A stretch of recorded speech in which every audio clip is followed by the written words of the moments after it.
Media cricket viewers உங்க எல்லாருக்கும் ஒரு பெரிய வணக்கம். இன்னைக்கான வீடியோ என்ன அப்படின்னு பாத்தீங்கன்னா, நிறைய பேர் என்னோட கமெண்ட் பாக்ஸ்ல கேட்கிற ஒரே ஒரு கொஸ்டின் வந்து, ப்ரோ இந்த ருத்ராஜ் ஜெய்க்வாட்டுக்கு என்னதான் ப்ரோ ஆச்சு? ஐபிஎல்ல இருந்து இன்ஜுரி ஆகி போனாரு, அதுக்கப்புறம் அவர் என்ன ஆனாரு?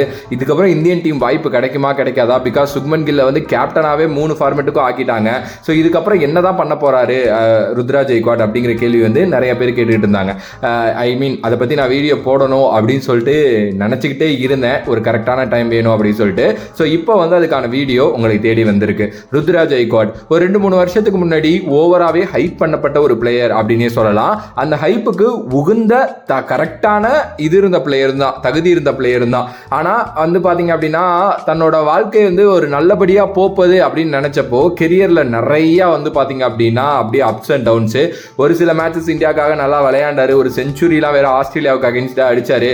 அதுக்கப்புறம் ஓகே தொடர்ந்து வாய்ப்புகள் கொடுப்பாங்க அப்படின்னு நினைச்சப்போ வாய்ப்புகள் கொடுக்கப்படல. திருப்பி ஜிம்பாப்வே சீரிஸ் ஒன்று போனாங்க, அதுல வந்து பாத்தீங்க அப்படின்னா நல்லா விளையாண்டாரு. அதுக்கப்புறம் இந்தியன் டீம் பக்கமே ஆள காணோம். இடையில வந்து நடந்த டொமஸ்டிக் மேட்சஸ்ல ஓரளவுக்கு நல்லா விளையாடுவாருன்னு பார்த்தப்போ ஒரு பெரிய ஃபெயிலியரை சந்திச்சாரு. இன்ஜுரி ஆனிச்சு, ஐபிஎல் ஒழுங்கா விளையாடல, ஐபிஎல்லே ஒரு பெரிய இன்ஜுரி ஆனிச்சு. நிறைய பேர் வந்து சிஎஸ்கே வந்து ரொம்ப ருத்ராஜ் மேல ஒரு மாதிரி காண்டில் இருக்காங்க, அதனால தான் கேப்டன்சியை விட்டு தூக்குனாங்கலாம் ஒரு இது இருந்துச்சு. பட் அது வந்து இன்ஜுரினால நடந்த ஒரு விஷயம் தான். ஓகே, அண்ட் அதுக்கப்புறம் வந்து மறுபடியும் டொமஸ்டிக் நல்லா ஆடுவாருப்பா அப்படின்னு வச்சிருந்தப்போ அங்கேயும் பெருசா பண்ணல. அதுக்கப்புறம் இங்கிலாந்து போனாரு கவுண்டி ஆடுறதுக்கு, போயிட்டு உடனே வந்து திரும்பி வந்துட்டாரு பர்சனல் ரீசன்ஸ் அப்படின்னு சொல்லிட்டு. இந்த மாதிரி வந்து பாத்தீங்கன்னா கடந்த ஒரு 2-3 வருஷம் வந்து ருத்ராஜ் ஜெய்க்வாட்டுக்கு ஒழுங்காவே அமையலை அப்படின்னு தான் நான் சொல்லுவேன்.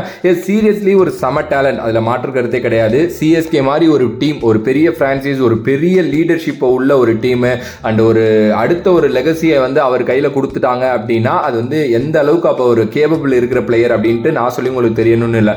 ஆனால் ஏதோ ஒரு சந்தர்ப்ப சூழ்நிலைகளால் வந்து பார்த்தீங்க அப்படின்னா ருத்ராஜ் ஜெய்க்வாட் ஒரு மாதிரி சைன் ஆகாமலே இருக்காரு அப்படின்னே சொல்லலாம். குறிப்பாக எனக்கு வந்து ருத்ராஜ் ஜெய்க்வாட்டை T20லேருந்து அந்த லைக் ஜிம்பாப்வே சீரிஸுக்கு அப்புறம் ஏன் தூக்குனாங்கன்னே தெரியல. ஏன்னா அந்த சீரீஸ்ல ஒரு ஓப்பனிங் இறங்கி நல்லா விளையாண்டாரு, நம்பர் 4 வந்து நல்லா விளையாண்டாரு, நம்பர் 7 என்னமோ ஒரு வாட்டி இறக்கி விட்டாங்க, ஒரு கொஞ்சம் பால் இருந்தப்போ அப்பயும் நல்லா விளையாண்டுட்டு போனாரு. இவ்வளோ பண்ணி ஏன் நீங்க வந்து அதுக்கப்புறம் எடுக்கலன்னு சூரியகுமார் யாதவ், அவர் தானே கேப்டன், அவர்கிட்ட கேட்டப்போ அவர் சொன்ன பதில் வந்து ரொம்ப ஷாக்கிங்கா இருந்தது. என்னன்னா ருத்ராஜ் ஜெய்க்வாட் வந்து ஒரு சின்ன பையன் தான், வயசு இருக்கு, நல்லா விளையாடுவாரு, ஸோ அவருக்கு இன்னும் வாய்ப்புகள் கிடைக்கும் ஃபியூச்சர்ல அப்படின்னாங்க. பட் அதுக்கப்புறம் திலக் வர்மா சைன் பண்ணிட்டாரு பெருசா. இப்போ அபிஷேக் சர்மாங்கிற ஒரு பெரிய பிளேயர் இருக்காரு, நீங்க கில்ல தொடர்ந்து பேக் பண்ணிக்கிட்டே இருக்கீங்க, கேப்டன்சி வாய்ப்பும் கொடுக்க போறீங்க, ஸோ கில்லையும் தூக்க முடியாது. இன்னொரு சைடு ஜெய்ஸ்வால் மாதிரி பிளேயருக்கே வாய்ப்பு கிடைக்கல. அப்படிங்கிறப்போ இவ்வளோ பிளேயர்ஸை உடச்சிட்டு எங்கேருந்து வந்து ருத்ராஜ் ஜெய்க்வாட் உள்ள வருவாருன்னு நமக்கு வந்து சத்தியமா தெரியல. ஸோ ருத்ராஜ் ஜெய்க்வாட் இதுக்கப்புறம் வரவே முடியாதா ப்ரோ அப்படின்னு கேட்டிங்கன்னா அப்படிலாம் சொல்ல முடியாதுங்க. இந்தியன் டீம்ல வந்து நிறைய விஷயங்கள் நம்ம வந்து பார்த்துருக்கோம். ஓகே, இந்த பிளேயர்லாம் அவ்வளோதான்ப்பா அப்படின்னு நினைக்கிறப்போ வந்து பார்த்தீங்க அப்படின்னா ஒரு பிளேயர் வேற லெவல் எங்கேருந்தோ பெருசாக உள்ள வருவாங்க. ஸோ அந்த மாதிரி ஒரு கைண்ட் ஆஃப் பிளேயர் வந்து ருத்ராஜ் ஜெய்க்வாட். ஏன்னா அவருக்கு ஒரு சமத்தரம் இருக்கு. இப்போ ரீசெண்டாக டொமஸ்டிக்ல ஏதோ நல்லா விளையாண்டாருன்னு கூட நான் ஒரு நியூஸ் படித்தேன், ஒரு செஞ்சுரி என்னமோ அடிச்சாரு அப்படின்னு நினைக்கிறேன்.